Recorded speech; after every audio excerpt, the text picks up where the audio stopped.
जनाब, आप सबको बहुत बहुत आदाब। उम्मीद है आप सब लोग अपने अपने घरों पर खैरियत से होंगे।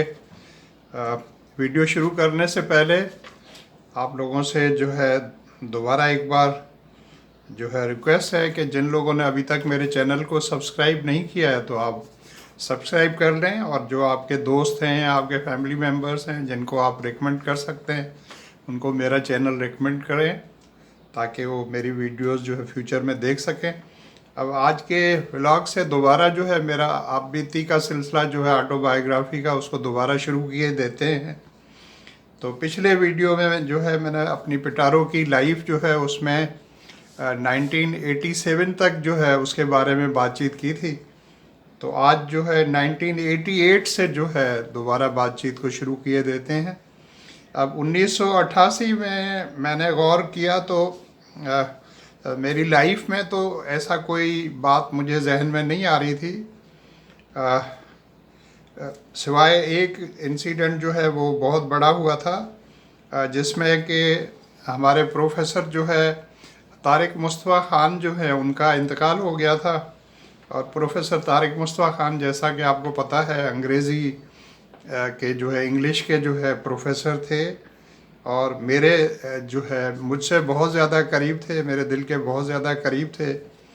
और जो है और उसमें एक ख़ास वजह ये भी हो सकती है कि मेरी जब सिलेक्शन हुई थी और मेरा जो इंटरव्यू हुआ था तो उसमें भी तारिक साहब जो है मेरी सिलेक्शन में थे।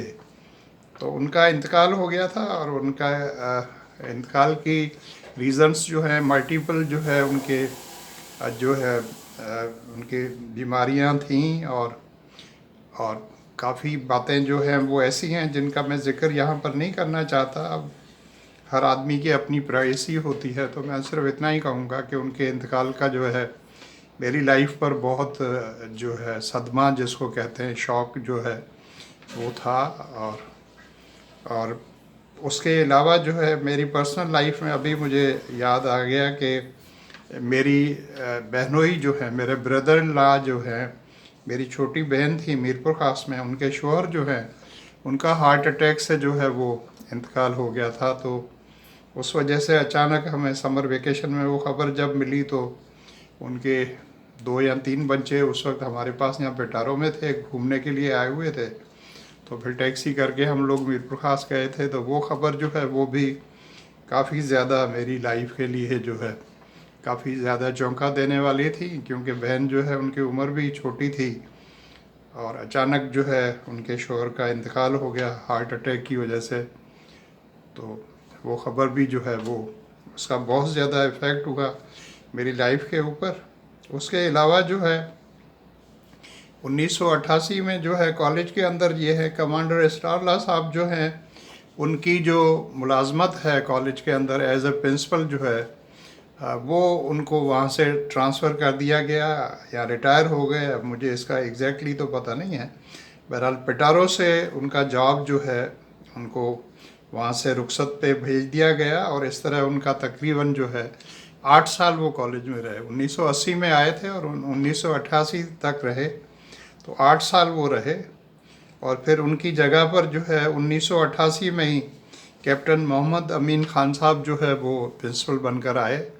और ये नेवी से जो है एजुकेशन कोर्स से इनका ताल्लुक़ था। जिस तरह पहले इसराल्ला साहब जो है वो भी एजुकेशन कोर्स से थे, तो इनका ताल्लुक़ भी एजुकेशन कोर्स से था।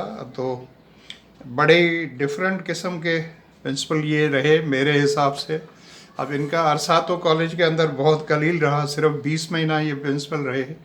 और उसकी वजह ये है 20 महीने रहने की कि इनको कैंसर हो गया था और कैंसर की वजह से सिर्फ 20 महीने के बाद ही इनका इंतकाल हो गया। और 1990 में जो है इनकी जगह पर फिर कॉलेज को नया प्रिंसिपल जो है भेजना पड़ा अथॉरिटीज़ को, और वो नए प्रिंसिपल जो है कमोडोर सजाद इलाही मलिक साहब थे, वो फिर प्रिंसिपल बनकर आए 1990 में कॉलेज में।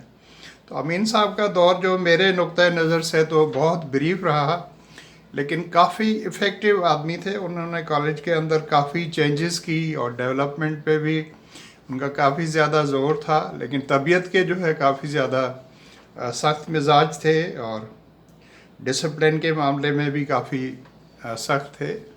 अब ये मेरा पर्सनल व्यू है। अब सज्जाद इलाही मलिक साहब जो है वो प्रिंसिपल बनकर आए और फिर वो 1990 से लेके 94 तक कॉलेज के अंदर प्रिंसिपल रहे। 4 साल तक वो प्रिंसिपल रहे और इनका ताल्लुक भी एजुकेशन कोर्स से था। लेकिन इनको एडवांटेज ये हासिल था कि ये खुद चूँकि हसन अब्दाल के जो है वो कैडेट रहे थे, तो जो कैडेट होता है आपको भी पता है, जितने पिटारियंस हैं उन सबको, कि हमारे कॉलेज में भी जो भी प्रिंसिपल आए हैं जो खुद कैडेट रहे हैं, चाहे वो पिटारियन हों या हसन अब्दालियन हों, तो ये वाहिद प्रिंसिपल थे जो हसन अब्दाल के पढ़े हुए थे। बाकी तो जो प्रिंसिपल आए वो पिटारों से पढ़े हुए थे। तो इनको एडवांटेज हासिल होता है क्योंकि कैडेट्स की सारी एक्टिविटीज़ और सारी चीज़ों का, साइकोलॉजी का भी पता होता है। तो मलिक साहब जो है वो भी मेरे हिसाब से बहुत अच्छे प्रिंसिपल जो है वो साबित हुए, और उनके बारे में डिटेल में तो अलग से जो व्लॉग बनाऊंगा तो उसमें ज़िक्र होगा।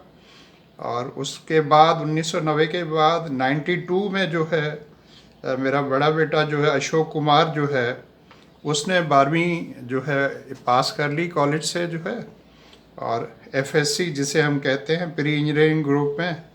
और उसी साल जो है, लेकिन अब उन दिनों में मेहरान यूनिवर्सिटी के अंदर जो है काफ़ी पॉलिटिक्स और पता नहीं क्या क्या हो रहा था, तो उस वजह से उनकी एजुकेशन जो है बड़ी डिस्टर्ब हुई। और बजाय जो एडमिशन उनका 92 में होना था वो मेरा ख्याल है 93 में हुआ। तो 1 साल तो यहाँ पर ज़ाया हुआ, और उसके बाद जो डिग्री उनको 4 साल में ले लेनी चाहिए थी वो मेरा ख्याल है उन्होंने पता नहीं 5 या 6 साल के अंदर ली तकरीबन। हर इम्तिहान आगे होता था, डिले होता था। बहरहाल उन्होंने अल्टीमेटली जो है